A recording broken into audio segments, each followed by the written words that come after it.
E... Ah, peraí, deixa eu só fazer mais uma de ECOI, que eu acho que não cheguei a fazer não, né? Pássaro. Pássaro. Muito bem. Gato. Agora você fala. Quatro, você fala. Gato. Quatro. Gato. Quatro. Fala gato. Gato. Quatro. Aí você fala quatro. Quá, quá. Quatro. Entrou. Eu dei a dica pra ela até aqui, ó. Tá vendo? Com a boca. Eles olham muito com essa boca. Quatro. Aí ele vai fazendo. Quatro. Né? Então, é difícil pra ele falar o quatro. Mas eu falei o quá, que eu dei a pista. E depois, quando ele fez o quá, muito bem. Forcei. Agora, quatro. Juntei. Quatro. Aí fica mais fácil para ele falar, ah, patinho. Aí você usa outras coisas para poder juntar. Gato. G. E é importante também saber o som fonético, né? O som do D. Que letra que faz esse som? D. O D. Muito bem. Se ele falar outro, G. D. G. D. Né? Então eu tô dando toda uma dica para ele. Obrigada. Tem alguém que quer fazer, gente? Não quer? Pode ser para mais animado. Eu lembro que é domingo, né?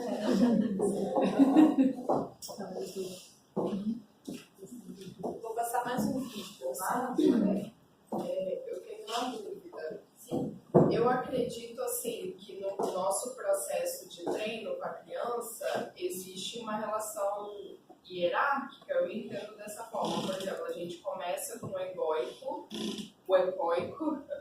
para depois ir para o tato, para depois ir para o mando. Ou não necessariamente? Não necessariamente. Porque às vezes a função da criança é de mando, por exemplo, igual você falou, ela apontar. Só que o nosso processo de treino, uma criança que está com a linguagem muito ainda num processo mais primitivo, a primeira situação de aprendizagem eu acredito que se dá por Eu não tenho ecoico, né? De a gente repetir e até ela conseguir discriminar pelo menos o primeiro fonema. Sim, o ECOI vai ser como uma ajuda, né, que você vai dar. Não tem como ela emitir um mando certinho. Porque assim, a gente fala que o mando é o primeiro, porque o mando ela vai estar querendo pegar, ela vai estar querendo apontar. Então a gente ensina. Eu não vou ensinar o ECOI para ela antes de ensinar o apontar. Eu ensino o mando primeiro, no caso de apontar. Né? Se ela é não verbal, eu não vou ensinar o ECOI, não tem como ela aprender o ECOI. Então eu vou ensinar primeiro a apontar, a atenção compartilhada, o contato visual. E aí, eu tendo isso, eu começo a falar palavras, né? Mostrar o objeto. E aí eu vou tatear, né? Mas ao mesmo tempo vou tentar água. Vou mostrar para ela, vou dar função àquilo que eu tô falando, né? E aí, quando ela conseguir emitir, eu vou dar essa ajuda ecoica para ela. Água. E assim por diante, né? Então, eu acho que é uma hierarquia mesmo que a gente faz. E aí, é isso que eu falei. Agora, no segundo vídeo, ele vai falar sobre ditado, de escrita. E eu não consigo fazer essa escrita sem os operantes verbais primários, que são esses três que a gente mais utiliza. Né? Eu não consigo fazer o intraverbal sem os três antes. Né? A criança, cabeça, ombro, joelho, ela não sabe o que é, depois ela não sabe falar. Como é que eu vou ensinar o intraverbal? Né? Mais alguma dúvida? Tá dando pra entender, gente? É mais difícil mesmo, assim, tá? E eu acho que o trabalho das fonos são muito mais extensos, é bem mais completo. O Skinner, ele trouxe isso pra gente ajudar, né? A trabalhar também com o comportamento verbal, por quê? A gente não pode deixar o comportamento verbal é um comportamento. A comunicação, a interação é um comportamento. Então, como ele estuda todo o comportamento, a gente não pode deixar de falar do comportamento verbal, tá? Que é bem importante também. E aí, gente, tem o VB-MAP que eu falei ontem, né? Ele é o Verbal Behavior Mapping, porque ele analisa todo esse comportamento verbal da criança, o que ela está sabendo falar, o que ela não está, se ela tem o comportamento de ouvinte, de operante, de falar. Então, tudo isso a gente vai identificar no VB-MAP, na avaliação, e aí, tendo isso como informação para a gente vai testar ali.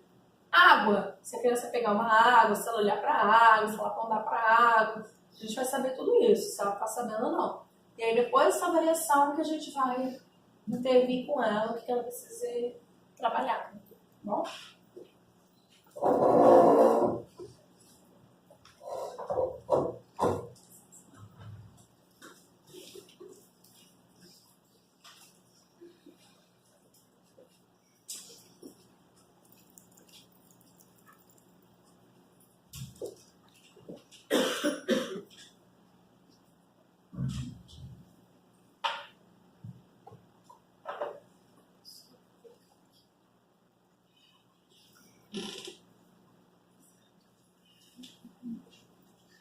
A série Comportamento apresenta desta vez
No programa de hoje, nós iremos colocar em pauta o seguinte tema: os operantes verbais primários formais.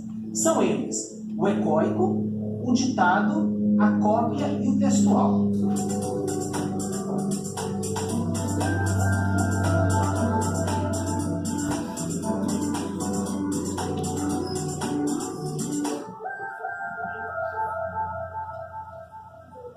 Questão extremamente pertinente para a discussão e abordagem do assunto do programa de hoje. E essa questão ela vai ser colocada em forma de pergunta. Por que devemos estudar os operantes verbais primários formais? Para responder essa pergunta, hoje nós iremos receber o professor Dr. Eliseu Borlotti, da Universidade Federal do Espírito Santo. Professor, por que nós devemos estudar os operantes verbais primários formais? Esses operantes, professor Marcos, eles são tidos como simples. Por exemplo, repetir o que alguém fala, escrever o que alguém fala. Agora, se a gente for observar bem, eles são muito importantes no desenvolvimento dos outros operantes. Os bebês, por exemplo, quando a gente era bebê, a gente repetia muito o que os nossos pais falavam. Isso foi muito importante para que a gente soubesse falar outras coisas, enfim, aí a partir daí ia nomear objetos e ia desenvolver o próprio pensamento. Então, eles são muito importantes. Então, pela tua fala, nós podemos concluir que esses operantes estão relacionados à base, aquilo que é essencial para a interação social entre as pessoas? Sim, por exemplo, a leitura vai depender do comportamento textual, que é um operante primário formal. A gente precisa codificar o que está escrito para depois articular no pensamento no que a gente vai chamar de leitura complexa. Então, inclusive, existe uma sequência, né? Onde as aprendizagens elas vão se tornando mais complexas. Existe um procedimento, existe uma forma mais simples, mais didática, né? Que a gente consegue ter alcance, né? A criança, para depois ela ir desenvolvendo outros repertórios. Apesar de ser aprendizagens separadas. Então, sem dúvida, o estudo do comportamento verbal do tipo primário, formal, é essencial. Nós iremos fazer o seguinte na sequência. Nós iremos pegar cada tipo de operante verbal, iremos defini-lo e dar alguns exemplos para melhor ficar entendido. O primeiro deles será o chamado ecoico. O ecoico é uma resposta vocal que é controlada por um estímulo antecedente verbal auditivo. Professor, dê um exemplo para nós de um comportamento verbal ecoico. Então, lembrando que o formal ele tem a ver com a forma. O ecoico é o chamado comportamento de repetição também, por estímulo. Então, a resposta ela é vocal e o estímulo ele é auditivo. Então, dizer casa ouvindo alguém falando casa é o exemplo de ecoico. Então, um exemplo muito simples, mas suficiente para definir o operante. Né? Dizer casa na presença de alguém que está dizendo também casa. Então, é de vocal para vocal. Bom, existe um outro operante, é o chamado ditado. O ditado é uma resposta verbal motora, gráfica, que tem como antecedente um estímulo auditivo, produto do comportamento verbal vocal de alguém. Ô, professor, dê um exemplo para nós de ditado, talvez seguindo a mesma linha de raciocínio. Então, todo mundo lembra de tomar o ditado da professora, quando a gente era criança. A professora falava, então ela emitia um comportamento que funcionava como estímulo auditivo para o nosso comportamento motor de escrever, né, a resposta que ela tinha verbalizado. Então, o estímulo ainda continua sendo vocal, mas a resposta é que mudou. Isso, a resposta agora é motora gráfica. Então, é escrever diante de um estímulo vocal. Bom, esse é o ditado. Tem outro operante que é o chamado cópia. O cópia é um estímulo, é controlado por um estímulo antecedente verbal visual, que é o produto do comportamento verbal motor escrito prévio de alguém. E a resposta verbal... Gente, tá vendo? É difícil, mas se a gente vê corredamente é mais fácil. Controlado, porque a gente está sob o controle daquele estímulo. Antecedente, então o que vem antes? O estímulo antecedente. Qual que é, nesse caso, o estímulo antecedente? Qual? No caso é escrita. No caso é a cópia. É escrita no quadro. Escrita. Eu vou dar aqui, eu vou olhar. Estímulo visual. Sapo, então é um estímulo visual. Então o estímulo é esse, antecedente. A resposta que eu tenho que fazer é... A resposta que eu tenho que ter é saber escrever exatamente como está aqui. E aí a gente coloca assim, aí a gente coloca também, como eu dei o exemplo antes. A gente faz assim para dar uma pista para a criança fazer. E depois de um tempo ela já tem que fazer. Sapo, ela já tem que saber escrever. Então eu estou dando a primeira dica visual.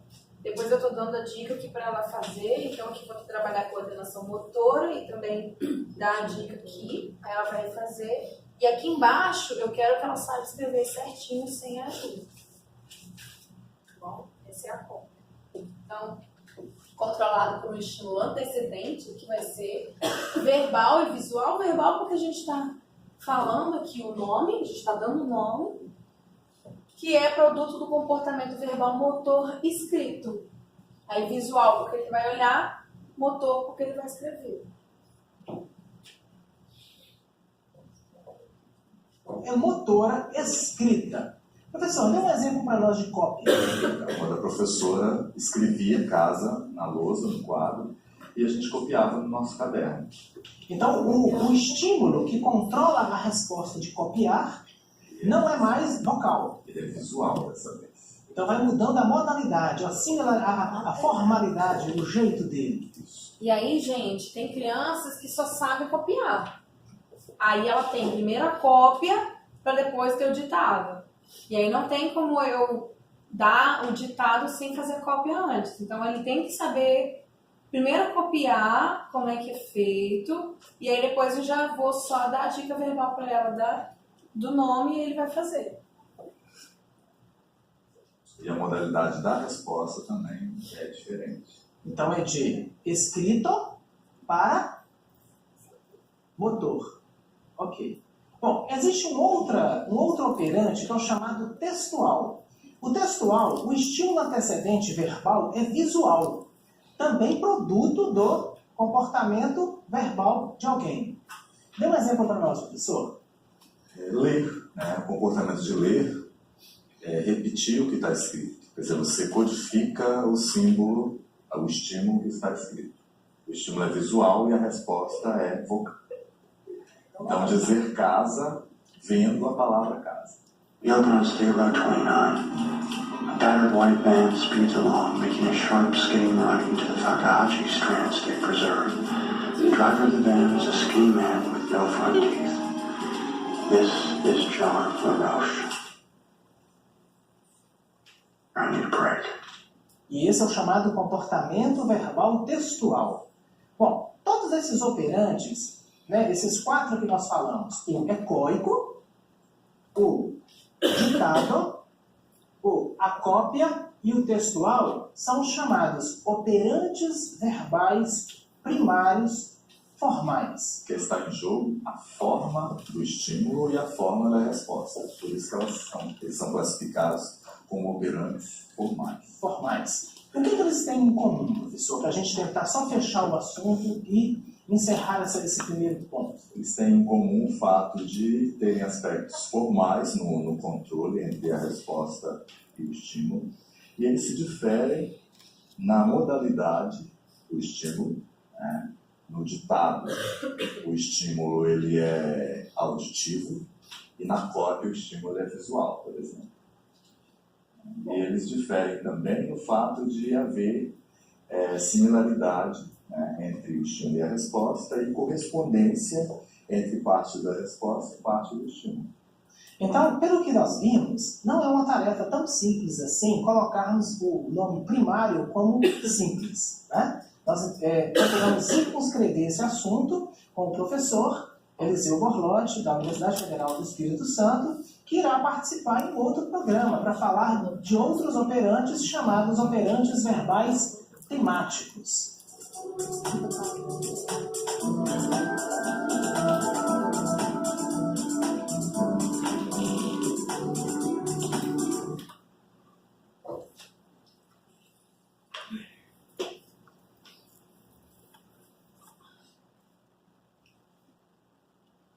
E aí, gente?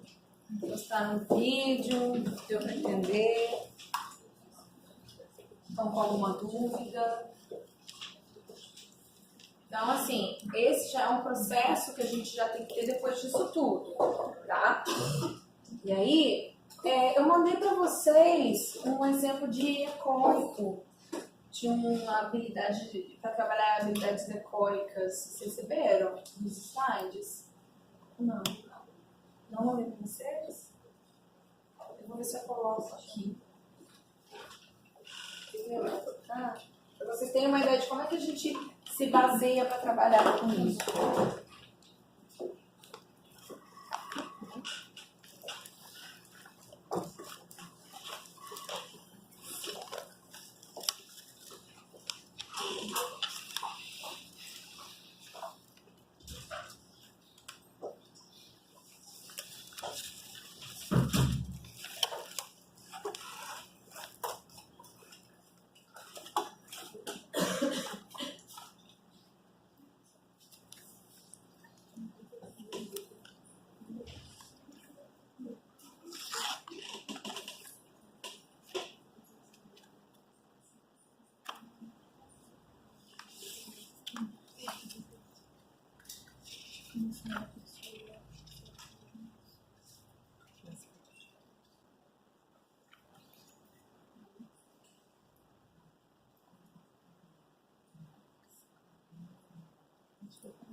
É massa. Também, né? Quem não sabia.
Mas eu sou bem jovem.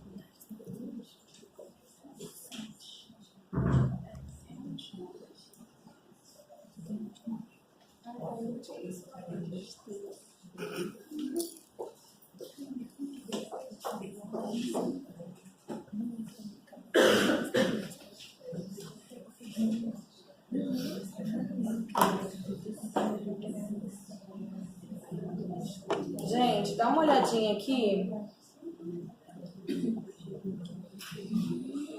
Esse aqui é a avaliação. Acho que não foi mandado para vocês, né? Eu não tô. Não consegui abrir aqui. Eu vou tentar mostrar do próprio e-mail mesmo. Essa aqui é uma avaliação precoce de habilidades ecóicas, tá? E é um grupo de 1 a 5. Então, para cada item, pontuar a melhor resposta entre 3 tentativas. O X a gente vai fazer sons corretos e números de sílabas corretas, que vai valer 1 ponto. Resposta reconhecível, que você consegue identificar aquele som que ela tá dizendo, mas ainda é incorreta, não é aquilo que a gente deseja, mas a gente considera. E aí a gente põe meio ponto, então a gente dá um tracinho. Em branco é quando não respondeu. Sílabas simples e duplicadas. Ah, eu, tchau, mu. Então, se ele conseguir emitir esses sons, se a gente der a dica correta para ela e ela emitir corretamente, a criança faz A. Ou a criança faz E. Ele está até reconhecível, mas ele não está correto, né? Então, a gente não vai considerar. Eu, E. Tá incorreto, mas a gente considera que está reconhecível. E aí você vai... Tá vendo? Você tem aqui um padrão que são palavras curtas para facilitar a criança. E bibi. Então, tô brincando com o carro. Bibi. Ela fez o bibi, reforça e marca aqui na... Ó, tá vendo? São palavras bem fáceis, são palavras pequenas. Ei, sol, lua, meu. São palavras que ela reconhece, que ela utiliza na brincadeira, na escola. Então, sol... Né? Ela usa muito, ela vê. Trem, ele pode falar tem, né? Não tá tão perfeito, mas ele quis dizer o trem, né? E aí a gente vai anotar sempre, vai fazendo essas repetições até o momento que ele fizer isso completo. E ele tiver isso tudo certinho. Então a gente vai falar eu, tchau, mu. E assim por diante, até o momento que Aí ele vai falar igual se ele acertou, eu ainda reforço. Reforça com elogio. Sim, porque nunca deixar de reforçar, tá, gente? Senão, como eu falei, é importante o reforço, é poderoso, né? E tem que ser com a entonação, muito bem. Você vai, muito bem. Aí passa para outra. Ou não reforça, a criança não vai ser motivada por aquilo, ela tem que ter aquele reforço, né? E aí, como são palavras curtas, pequenas, não tem por que a gente ficar dando brinquedo para ela. A gente vai fazer esse teste, ela falou isso tudo, no final eu dou um reforço para ela, um brinquedo, um tablet. Então, a gente faz ali rapidinho. Ou então, o que a gente pode fazer também? Para ela não cansar, a gente faz essa sequência aqui, ó. Faz toda essa sequência. Eu, tchau, mu, não. Para ela não ficar tão dispersa, eu dou o item para ela, tá, gente? Depois eu faço sim, toque, toque, toque, toque. Mão, pé, E aí você pode fazer pé, né? Não só falar, mas também mostrar o que é para ela poder identificar, que é mais fácil, né? Então você mostrar para ela o que é. Pé, mão, e assim por diante. Aí terminou essa sequência, deu atividade para ela. Se é uma criança que está ali tranquila, que ela faz, você faz tudo, depois no final você entrega. Aí, esse é o grupo 1, sílabas simples e duplicadas. Agora a gente vai para a combinação de 2 sílabas e com palavras maiores, né? Então vamos lá. Bola, lápis, e assim por diante. Vai reforçando. E ela vai falando, até o momento que ela fala perfeitamente. Quando ela fala todas essas palavras e perfeitamente, a gente dá a sequência para o próximo grupo. Entendeu? Então a gente precisa seguir essa ordem. Primeiro palavras pequenas, palavras curtas. Eu não vou dar uma frase para ela falar, eu não vou dar uma palavra muito difícil ou muito grande. Eu vou dar palavras que a gente consegue identificar, palavras que estão usualmente no dia a dia da criança. Eu não vou falar para ela liquidificador, eu não vou falar palavras que ela quase não usa. Eu tenho que mostrar ali os brinquedos que ela usa, né? As atividades que ela tem na escola.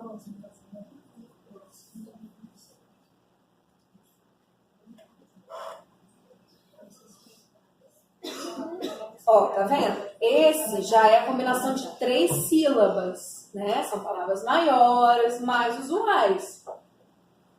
Cavalo, gaveta. E fazer bem exagerado esse som. Gaveta.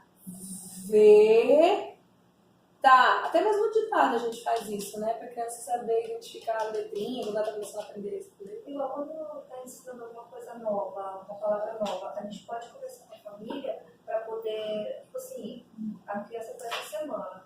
Com essa semana, esse mês, a gente está trabalhando caneta, cavalo, animais.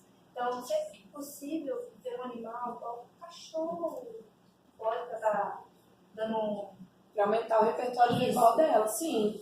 Eu acho válido. Assim, é importante você colocar primeiro palavras mais fáceis e tá mais usual, mais visual. Depois, aí sim. Aí você vai introduzindo para ela ter uma. A gente observa isso também. Quantas palavras a criança é capaz de falar. Igual eu falei aqui, qual é o nome dessa ficha de habilidades? Essa ficha de habilidades a gente pode fazer igual. Você está fazendo um acompanhamento de uma criança. Aí, inicialmente, você fez essa, aí teve noção do que ela sabe ou não. Depois de alguns encontros com ela, você pode fazer para saber como está a evolução dessa criança. Sim. Aí eu tô sempre em acompanhamento com ela, tô vendo com a família, né? Assim, é muito difícil acontecer no comportamento verbal aquilo que às vezes a gente vê no comportamento mesmo, assim, né? Por exemplo, é muito difícil a criança regredir, né? Por exemplo, ela pode parar simplesmente de falar. Aí a gente tem que identificar o que aconteceu naquele ambiente dela, o que aconteceu de antecedente ali, o que ela passou por algum trauma, aconteceu alguma coisa. Às vezes ela tá com um problema na boca, não tá conseguindo falar. Às vezes ela sem voz. Ou às vezes ela foi muito punida pelo pai, ficou reprimida, não tá falando. Aí sim. Mas é muito difícil uma criança que tá falando, de repente, não saber mais falar, né? Porque ela já aprendeu, mas assim, a gente sempre retoma com ela, né? Assim, às vezes tem uns vícios de linguagem, né? A criança fala igual nenenzinha, eu tive um cliente assim, que ele tava falando